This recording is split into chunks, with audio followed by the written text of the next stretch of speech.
ஹாய்ப்பா!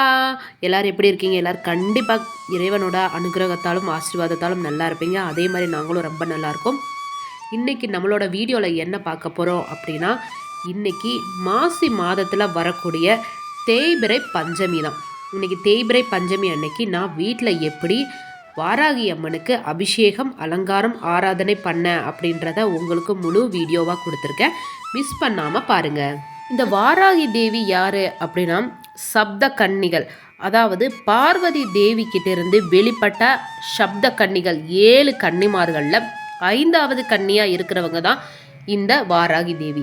இவங்க பார்வதி தேவியோட படை தளபதியாக இருந்து அவங்களோட படையை முன்னெடுத்து செல்லக்கூடியவங்களாக இருக்காங்க இந்த பஞ்சமி தேவி வாராகி. பன்றி முகத்தோடையும் மனித உடல் அமைப்போடையும் இருக்கிறவங்க தான் இந்த வாராகி அம்மா. இவங்களை வழிபடும் போது என்ன பலன் கிடைக்கும் அப்படின்னா, எதிரிகள் தொல்லையிலிருந்து நம்மளை பாதுகாக்கக்கூடியவள் தான் இந்த வாராகி.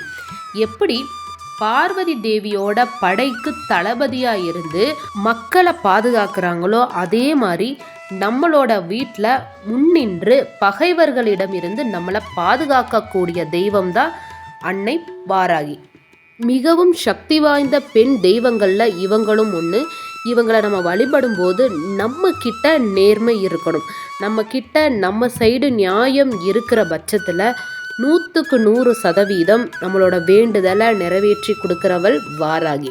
ஒரு விஷயத்தை மட்டும் நம்ம தெரிஞ்சுக்கணும், எந்த ஒரு தெய்வத்தை வழிபடும் போதும் நம்மளுக்கான நியாயம் கிடைக்கணும் அப்படின்றத மட்டும்தான் நம்மளோட வேண்டுதலாக முன்னிறுத்தணுமே ஒழிய, அவங்க கெட்டு போகணும், எனக்கு இந்த மாதிரி பண்ணிட்டாங்க, அவங்க அப்படி போயிடணும் இப்படி போயிடணும் அப்படின்ற ஒரு வேண்டுதலை எந்த ஒரு தெய்வம் முன்னாடியும் நம்ம வைக்கவே கூடாது.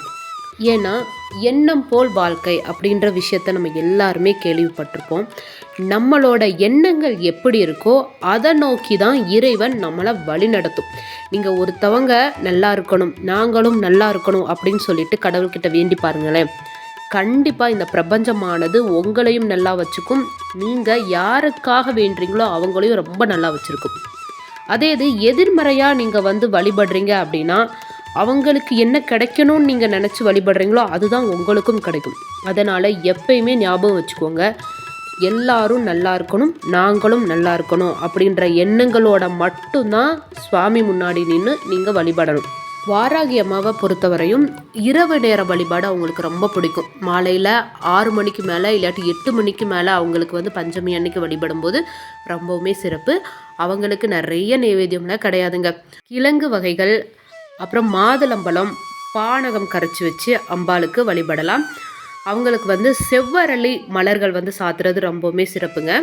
இல்லை அது கிடைக்கல அப்படின்னா ஏதாவது மனமுள்ள பூக்கள் இவங்களுக்கு சமர்ப்பணம் பண்ணலாம்.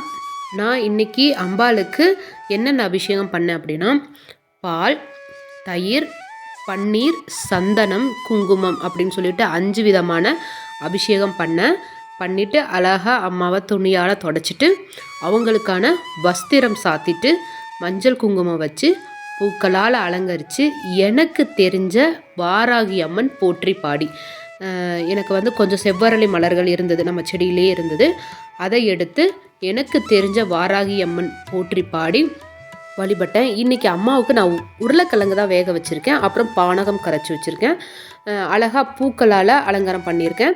கொஞ்சம் வெள்ளைப்பூ எனக்கு முல்லைப்பூ கிடச்சிது. அது மட்டும் இல்லாமல் கொஞ்சம் நம்ம வீட்டில் இருந்த செவ்வரளி பூக்களால் அர்ச்சனை பண்ணேன். மன திருப்தியாக இன்றைக்கி பஞ்சமி தேவியான வாராகி தேவி அம்மாவோட பூஜையை முடிச்சிட்டேன். எப்பயுமே ஒரு விஷயத்த ஞாபகம் வச்சுக்கோங்க, நான் ஈஸியாக சொல்கிறேன். அமாவாசை பௌர்ணமி வருதில்ல, அதிலிருந்து 4வது நாள் சதுர்த்தி திதி வரும்.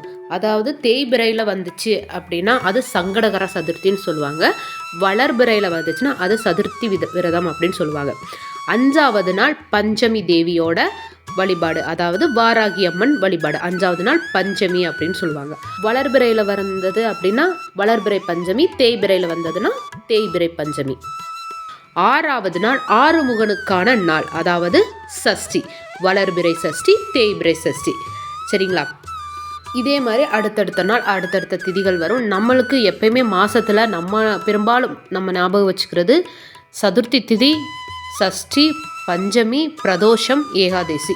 இந்த நாட்கள். அது கூட அமாவாசை, பௌர்ணமி இந்த முக்கியமான நாட்கள். இடையில வந்து பைரவரோட வழிபாடு, அஷ்டமி அன்னைக்கு வந்து பைரவரோட வழிபாடு செய்வோம். இதுதான் வந்து பெரும்பாலும் நம்ம ஞாபகம் வச்சுக்கிறது. மற்ற நாள் வந்து நவமி, தசமி வரும், அதில் பெரும்பாலும் யாரும் ஞாபகம் வச்சுக்க மாட்டாங்க.